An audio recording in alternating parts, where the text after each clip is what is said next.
What's happening, Munchers? Thank you for joining us once again on Munch on This. My name is Harsh. And I'm Shreyas. And what are we doing today, Bhatia? We're doing our top 5 end credit scenes, Marvel, baby. Best ones that this is our perspective, this is our opinion, this is our list. Yes. Please do let us know what you guys think. And let's just get into this. Absolutely, let's get into this, man. Yep. So on number 5, we have the post-credit, the end credit scene from the end of Civil War, which is, we've got Bucky Barnes. Finally turning into a good guy. Everybody realizes he's a good guy. Yeah, going to hibernation. Where is he going to hibernation? A certain place called Wakanda. Oh yeah, and this as a scene of its own, I really enjoy the scene, especially because it gives you two things. Firstly, it kind of develops Black Panther, T'Challa as a character, where the entire movie he's been behind Bucky, right? Like he thinks he's a terrorist, he's behind this guy's ass, and towards the end of it, he realizes this guy has not been, he's been blamed for actions that he's not done, and he kind of looks past it and he helps out Iron Man. Helps out Captain America.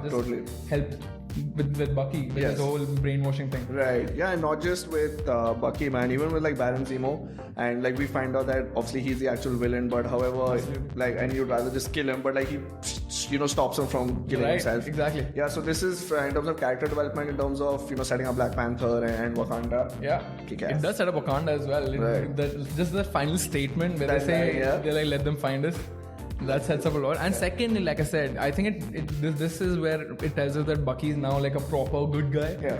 Like more than he's always somewhere in the grey area after Winter Soldier. Now he's like a full-on good guy.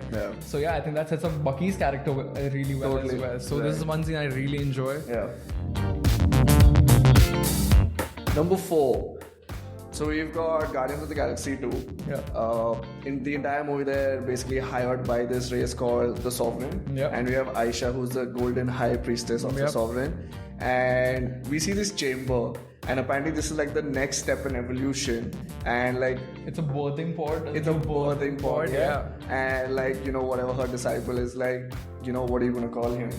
And what did she say? Adam. So that basically is... For me personally, if you guys don't know who this what the scene is referencing at, it's Adam Warlock. And for me, dude, he's a very, very big character in the entire Marvel universe, not MCU, not yet. He's yet to be introduced though. But in the comics, he's very, very integral to the Infinity War saga. He's one of the strongest, beings alive in the entire universe, and he's someone who can go toe to toe with Thanos on his good day. So for that tease, it just blew my mind at the timing, because they were already teasing the Infinity Saga. And I was like, he's definitely gonna be there in the Infinity War and maybe Endgame. But it wasn't to be. Maybe now that our director James Gunn is back for the Guardians 3.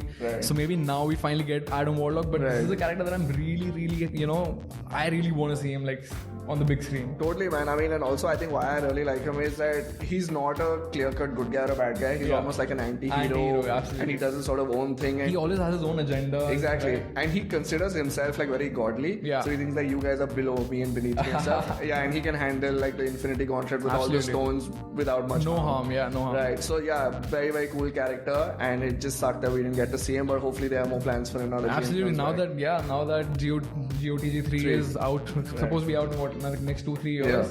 So here's to looking forward to that, guys. As Guardians of the Galaxy. As Guardians, could be that one. Number 3. On number 3, we've got the scene after Infinity War. Infinity War wasn't bad in itself, as if...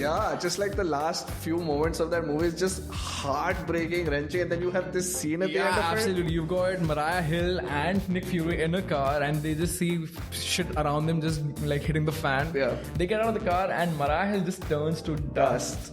And Nick Fury goes to the pager. Who's the pager belong to? Oh my god. So, as we saw in Captain Marvel, the pager belongs to Captain Marvel herself. Absolutely. And it was really cool because, obviously the pager falls and you just see like the symbol.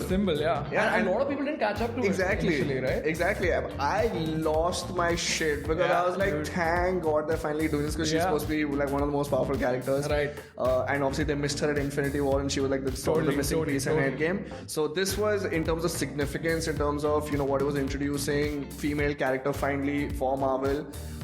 This was really, really huge. So I'm surprised it didn't make number one, but we'll have to be okay. And how can we forget the ending? Mother. that's such a Samuel Jackson throwback, dude. Like, I love this scene. Like, whoever shot it, I'm pretty sure the Russos obviously, but on point, guys. Totally. Number 2, so we've got end of Avengers Ultron. Nothing to do with Thanos, nothing to do with anything. In fact, a lot of Infinity Stones though. A lot of Infinity Stones, and obviously we got to see a little bit of intro from Avengers 1 with Loki. Where he just turns back and smiles. But yeah, here what we see at the end of it is you see like the Infinity Gauntlet on some very cool platform. And he just inserts his left hand in it and he's like, fine, I'll do it myself. I'll do it myself. Holy shit. What a badass. Yeah, like Thanos. I was losing my shit before this, because before this we had seen him in Guardians of the Galaxy, right? But we had not seen him kind of like take that initiative. He'd been sending his thugs, his henchmen, Loki maybe, you know, to Earth to get the Infinity Stones and everything. Here you just see him take initiative, and when you see the scene, you just know shit's gonna go down now.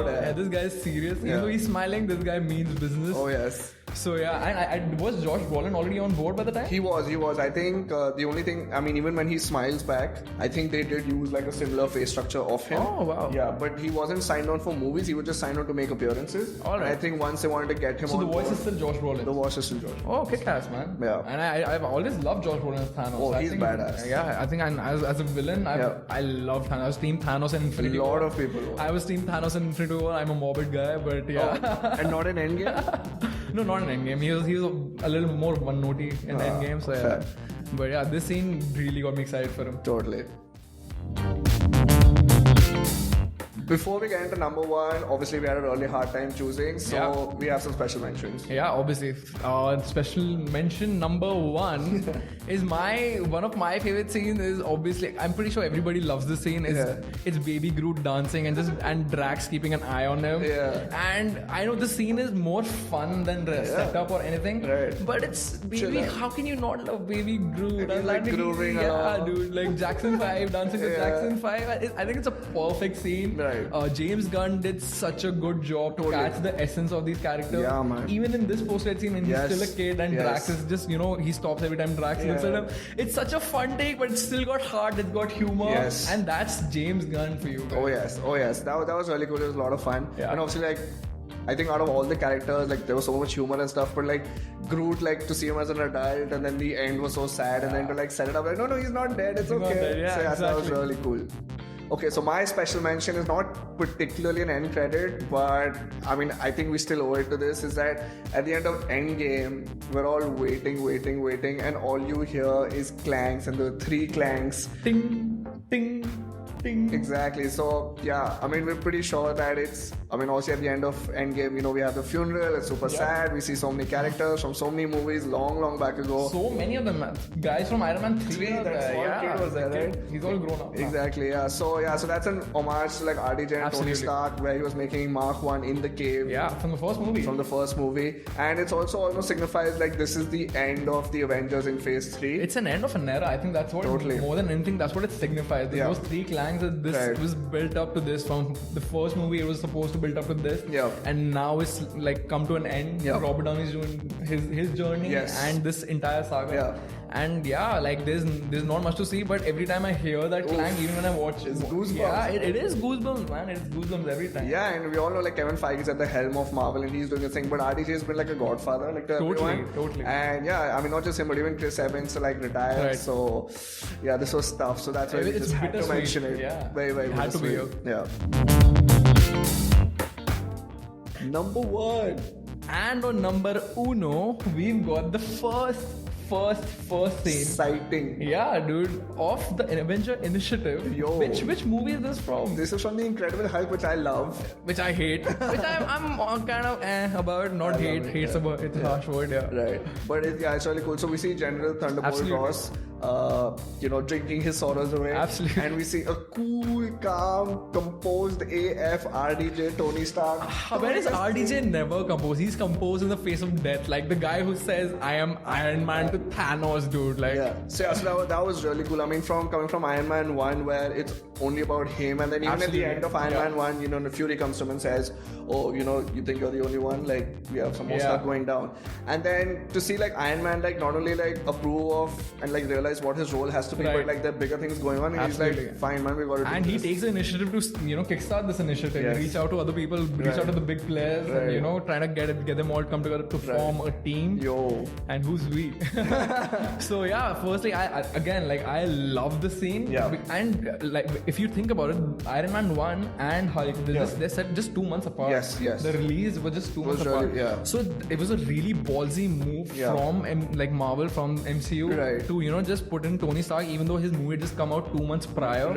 It was a big risk, and I think it paid off big time, guys. Totally. And I mean, we know from Captain Marvel that the Avengers Initiative was done by Nick Fury, and he sort of calls it Avenger because that's her call sign as when she's a pilot. So they were the ones who actually started it, but we had no idea because that came like 11 years later. So this is how we as an audience saw it for the first time. Absolutely. And that was so freaking cool. And it was such a comic booky thing to do, reference other characters, and I'm very surprised DC wouldn't catch on for like a long time. Correct, and this was Marvel Phase 1, so we got a lot of original stories after that, Captain America, Thor, etc. Right. So so this was like we had no idea what we were getting into. We just this set the base. This is the foundation, man.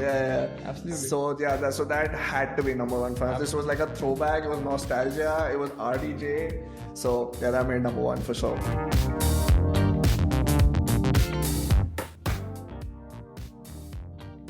So that wraps up our list of the top 5 end credit scenes from MCU.